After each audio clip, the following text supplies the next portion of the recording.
Salve família encarando, aqui quem fala é o Davi, seja muito bem-vindo ao nosso humilde canal. Meus irmãos, é rir pra não chorar literalmente. O nosso querido presidente, Jair Anti-Messias Bolsonaro, mais conhecido aqui como maçonário. Família, esse cara parece trabalhar pro Lula, porque do jeito que ele tá fazendo, ele vai ressuscitar algo que ainda é pior do que ele. Não tem pra onde correr, olha o que o cara tá fazendo, ó. Dica do nosso querido irmão Adriano Barbosa. Desde já fico com agradecimento a esse irmão de fé e batalha. E é praticamente a continuação de outro vídeo que a gente fez aqui, ó. Lembra que a gente falou aqui que ele quer o fim da multa e tal? Olha agora, fim da multa de 40% do FGTS e do seguro-desemprego em 2022.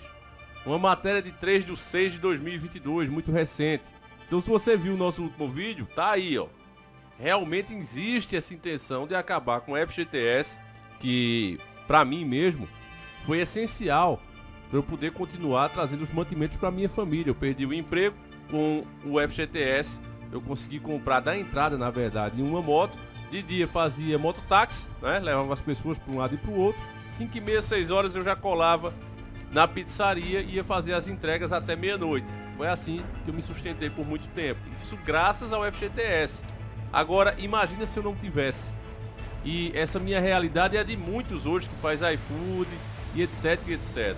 Olha o que os caras querem fazer e me diga, meu irmão, se isso aqui não é o governo do anticristo. Há algumas semanas, um tema entrou em evidência entre os trabalhadores de todo o país. Aconteceu que foi divulgado que o seguro-desemprego e a multa rescisória de 40% do Fundo de Garantia do Tempo de Serviço, FGTS, que é aquele dinheirozinho que você recebe quando é demitido, né, sem uma justa causa. Eles poderiam se encerrar definitivamente, ou seja, acabar.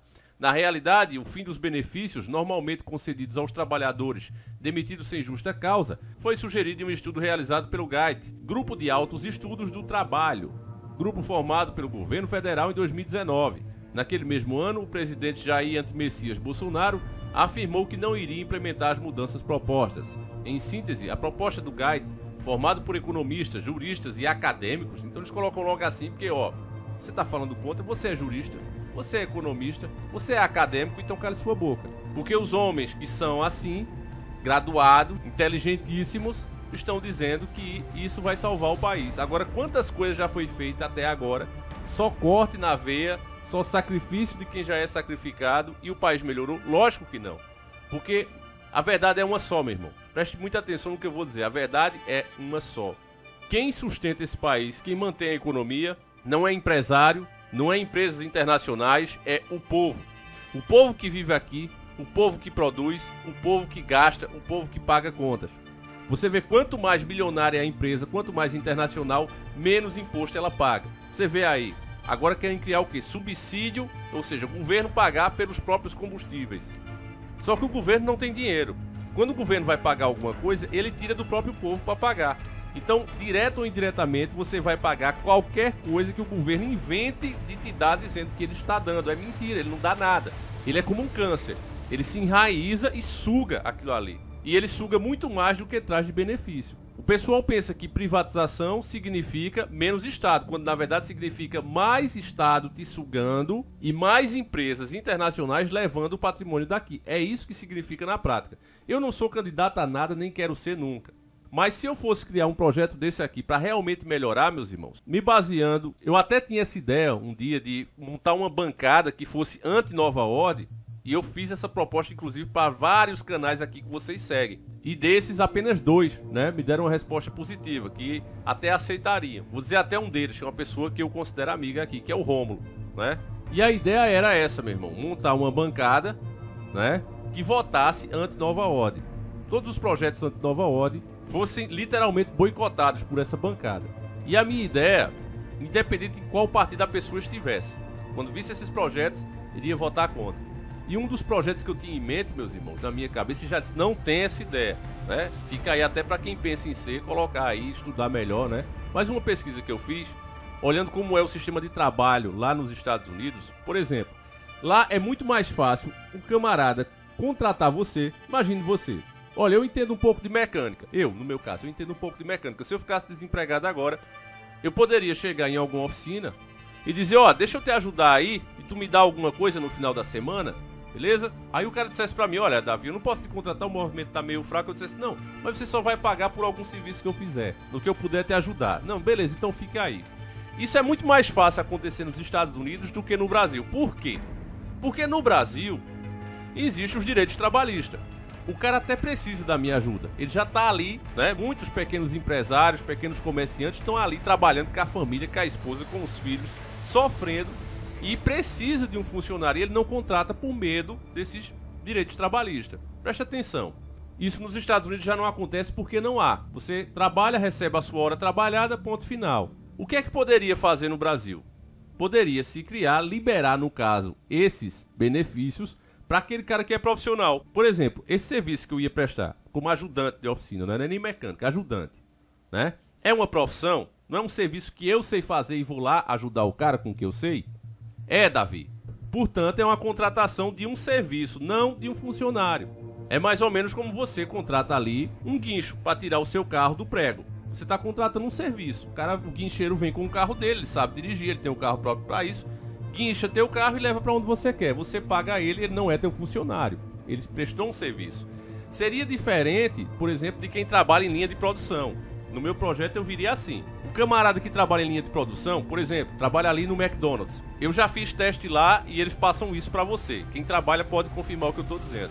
Olha, não interessa o que você sabe ou o que você acha que sabe, se é melhor do que o nosso método aqui, não interessa. É para você fazer do jeito que a gente manda. Ou seja, eu vou trabalhar de uma maneira que só serve dentro daquele espaço de trabalho. Vocês estão entendendo? Eu vou só montar um hambúrguer. Ó, primeiro, faça assim, assim, assado. Essas 3 etapas, você vai fazer desse jeito que eu tô mandando. E o cara passa o dia todo fazendo só aquilo. Ele não aprende nada, ele não evolui, ele só sabe fazer aquilo. Então, para quem trabalha dessa maneira, como se fosse uma máquina, né? Em uma linha de produção, essa pessoa tem que ser mantido os direitos trabalhistas. É aquela pessoa que está no caixa, ela fica ali como se fosse de fato um robô, só ali fazendo a mesma coisa o tempo todo. É diferente de um profissional, um carpinteiro, é diferente de um mecânico, aquele que pode prestar um serviço a você. Pelas experiências dele, pela habilidade dele, ele te oferece um serviço que outros não podem fazer. Então esse profissional poderia sim trabalhar sem os direitos trabalhistas, porque embora ele fosse perder de fato esses benefícios, mas ele ia ganhar em muito, porque não ia faltar emprego em momento nenhum. Todas as pessoas que precisam, por exemplo, eu aqui preciso de um editor, eu poderia contratar, porque eu não teria medo de pagar direito trabalhista ao cara. Ó, vou te pagar X, tá bom pra tu? Tá. No dia que não tiver, você vem aqui, ó, não dá mais pra trabalhar por esse valor, Davi, vamos negociar. Se eu não quisesse, tem outro, e outro, e outro que vai contratar ele. Ia gerar muito mais emprego. Agora, a mesma coisa não pode ser feita, como eu disse, para quem trabalha em linhas de produção, né? Fazendo aquele trabalho repetitivo que só serve mesmo naquela linha de produção. E eu não sou político, meus irmãos. Com um tempinho que eu parei aqui, comecei a ver como é lá, como é aqui, o que é que dá certo lá, o que é que não dá aqui. E já criei esse projetinho aqui. Vamos dizer que é o projeto meia mole, meia dura, né? Projetinho. Se os políticos que são profissionais, eu sou amador, não sou político, nem quero ser, já deixo claro. Eles poderiam fazer isso, mas os caras só querem te ferrar. Os caras só querem puxar privilégio para eles. Se de fato fosse necessário mexer no salário das pessoas para o país ir para frente, eles teriam que dar o exemplo de cima para baixo. As pessoas, meus irmãos, não deveriam aceitar isso aqui pacificamente. Isso aqui era para ser motivo de protesto. Tá dentro da lei, o cidadão tem direito de protesto. Mas os caras fazem essas propostas, a mídia começa a soltar. Você vê que a gente já falou muito antes de vir agora à tona. Você vê que vai vindo, vai vindo, vai vindo. Você pensa que não, os caras fazem. Por quê? Porque a população continua acomodada. Você acha que de fato a mixaria que você recebe de FGTS trabalhando 5, 6, 7, 8 anos é o motivo do país estar quebrado, meu irmão? Um país que gasta bilhões só nas regalias políticas, meus irmãos. Que foi aprovado aí 6 bi para gastar só com as eleições. Mais 25 milhões a mais para gastar em propaganda eleitoral.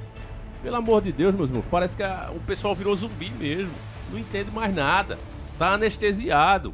Deixa eu continuar aqui com a matéria, que ela é curta, né? Esse tipo de coisa eles nem gostam de falar muito. Desta forma, os valores dos benefícios que seriam ocasionalmente repassados aos trabalhadores demitidos sem justa causa seriam encaminhados ao FAT, Fundo de Amparo ao Trabalhador. Por sua vez, o FAT teria a responsabilidade de abastecer as contas do FGTS vinculadas aos trabalhadores que recebem até um salário mínimo e meio. Neste sentido, o montante seria distribuído entre as contas em um prazo de até 30 meses. Os depósitos seriam equivalentes a 16% do salário do trabalhador, 16%. Sendo assim, Os repasses mensais seriam de 24%, contando com a distribuição mensal de 8% da remuneração já realizada pela empresa nas contas dos funcionários. Assim, após os 30 meses de depósitos, os trabalhadores atingiriam 7,2 salários mínimos nas contas do FGTS e o governo deixaria de depositar os 16%, lembrando que os 8% depositados pelo empregador continuariam sendo creditados. Aqui eles tentam criar mecanismos para dizer a você que é legal, que é bom, mas se fosse bom para você, eles não estariam criando. Isso é bom para eles, é bom para as empresas internacionais que eles estão trazendo para aqui. Você vê que eles não pensam. De fato, eu coloquei no último vídeo o próprio Paulo Jegues falando, não, nós vamos gastar dinheiro, vamos perder dinheiro salvando empresas pequenininhas. O que é empresas pequenininhas? As empresas nacionais. Empresas pequenininhas são as empresas nacionais. Ele fala claramente no áudio dele, um áudio criminoso, que só isso aí já era motivo para impeachá-lo. Ele diz, nós temos que pegar dinheiro público e investir em empresas grandes, ou seja, dinheiro público para financiar empresas internacionais dentro do Brasil, levando o lucro lá para fora. Pagando o mínimo de imposto possível, porque por trás das cortinas esses caras recebem muita propina. Esse é o fato. Você está diante do governo mais corrupto, ou pelo menos um dos mais corruptos a nível de PT, no comando do Brasil. E isso um dia vai aparecer, meus irmãos. Eu não tenho dúvida disso. Grave as minhas palavras. Enfim, eu vou encerrar o vídeo por aqui. Fala aí o que é que você acha, meus irmãos, dessa linda proposta de acabar com o teu seguro-desemprego e o FGTS. Para eles, o problema do Brasil é você. A gente volta às 5 horas da tarde, se assim o criador permitir, com mais um vídeo revelador para vocês. Fiquem todos com Deus, um abraço e seguimos juntos.